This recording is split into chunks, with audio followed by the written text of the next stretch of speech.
Hello everyone, Minnikins here. Today I'm going to share with you some game changes I found from playing the beta.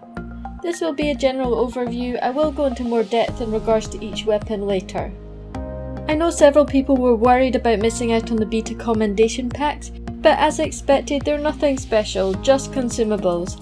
I couldn't check each one in the beta, but I'm sure you guys recognise the icons, and the gold ticket looks like one of the new gourmet vouchers for the canteen. Talking about the canteen, the veggie platter still has a huge slab of meat.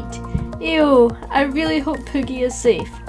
The food at the camp is limited, so I don't know if we'll see new food buffs. I love the new snow effects and did spend a bit of time just running around in it, even the wildlife and the calico leaf trails. The new map looks beautiful, and I do recommend having a walkthrough to explore all the details. The new camera view mode allows you to take some epic screenshots, however it is restricted to fixed areas around your character, so if you want some good shots of monsters, you'll have to equip the ghillie mantle. It's also branded with a logo. I'm not sure if this is going to remain for the full version of the game or just for the beta. This mode can be also added to the radial menu for easy access, but bear in mind it won't actually pause the game.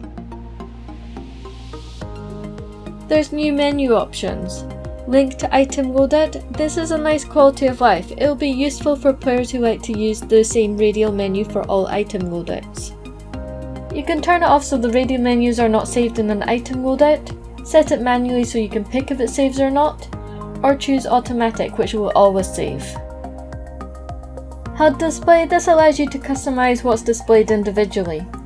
Prior to this change, it was all or nothing. Hunting horn button guide settings. This basically allows you to change your settings so melody effects are displayed when your weapon is sheathed, rather than the weapon commands. Health and stamina gauge gives you the option to show your health and stamina all the time. Perfect for those gathering missions where you're out of combat and using stamina to sprint. Player silhouette display. Currently, if you're behind a monster, you can't see what your character is doing. This feature will give an outline of your character so you can see what's happening easier. You can change the intensity of this as well. Camera and scout fly settings stops your camera from changing to follow the scout flies. Colorblind settings. More and more games have started including this in their settings, and the simple UI color change is a huge quality of life for those who may have difficulty distinguishing between colors, or even players who may prefer a different color scheme. We finally have the ability to delete loadouts. This should have been in the game from the start, but better late than never. The mantles can be upgraded to plus versions. The new mantle slots are only active when the mantle is worn, with lesser used mantles having higher tier slots, including a tier 4. There's definitely going to be more jewels to farm. This is going to add extra strategy to using them for situations and make underused skills such as Tool Specialist more valuable. The health booster range has increased considerably, making it much more potent during battles, as well as having an increased duration. Raider rides are very convenient. You can summon from almost anywhere on the map, use items while riding it like whetstones, potions. Slowing the pace down will allow you to collect nearby plants. You can also launch yourself off a monster to perform a mounting attack. Excellent for weapons like HPG, which don't get very many opportunities to use mounting attacks. Some new skills. Survival Expert, an upgrade to Spore Puff Expert, which was a skill nobody used. Offensive Guard, ideal for adding extra damage to perfectly timed guards. It doesn't work on HPG shields or general blocking. Aquatic Polar Mobility, this is an upgrade to Aquatic Expert and now includes the movement impairment from deep snow. Horn Maestro has a second level for longer lasting horn buffs. I can't say how much this adds as we only had access to level 1. The training room has additional options. You can now change objects to have a wagon to practice clutch claw attacks on. Skills such as Marathon Runner affect how long you can hold on, although during combat monsters can still throw you off, causing your character to take damage if you attempt to clutch claw at a bad moment.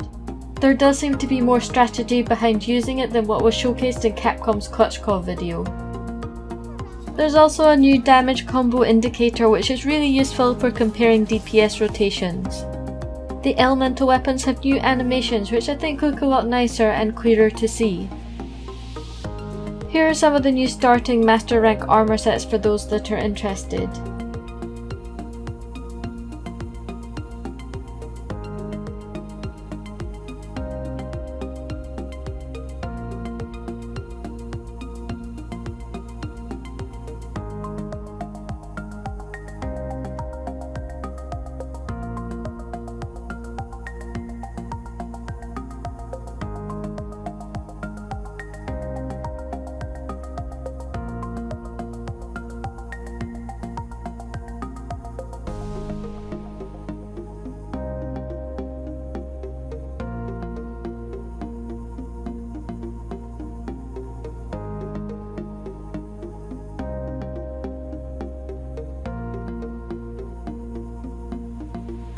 The Palico also has some new armor sets.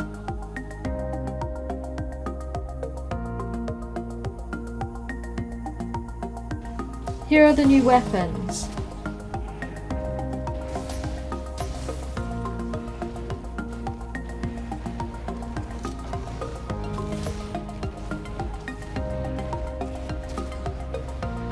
As it's a beta, some things may change slightly before release.